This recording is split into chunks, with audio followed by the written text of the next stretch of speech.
Manjira lift irrigation pipe లైన్లో భూములు కోల్పోతున్న రైతులకు న్యాయం చేయాలని రైతు నాయకుడు వడ్డేపల్లి సుభాష్ రెడ్డి అన్నారు.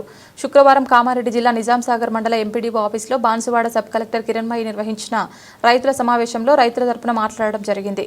రైతులకు న్యాయం చేయాలని సబ్ కలెక్టర్ని కోరడం జరిగింది. రైతుల తరపున వారి యొక్క సమస్యలను మరియు కొన్ని సూచనలను సబ్ కలెక్టర్కి విన్నవించడం జరిగింది.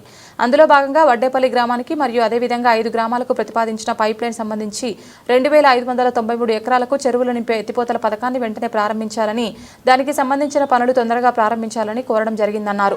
ప్రాజెక్టు మొదటి విడతలో 14,000 ఎకరాలకు నీరందించే పైప్ లైన్ ప్రాజెక్టు నుండి దాదాపు 9 కిలోమీటర్ల పరిధిలో ఉన్న రైతులందరికీ ఒకేసారి భూసేకరణ చేసే విధంగా, అదేవిధంగా భూమి కోల్పోయిన రైతులకు గతంలో ఈ ప్రాజెక్టులో ఇచ్చిన పరిహారం ఎకరాకు 17 లక్షలకు కాకుండా ఇప్పుడున్న పరిస్థితుల్లో ఆ యొక్క పరిహారం సరిపోదని అన్నారు. ఎకరాకు 30 లక్షలు పరిహారం చెల్లించాలని, అదేవిధంగా రైతులందరికీ న్యాయం చేసే విధంగా చూడాలని సబ్ కలెక్టర్ని కోరడం జరిగిందన్నారు. ఈ కార్యక్రమంలో రైతులు, గ్రామస్తులు హనుమంత్ రెడ్డి, మచ్చా రవీందర్, సాయిరెడ్డి, అంజయ్య తదితరులు పాల్గొన్నారు.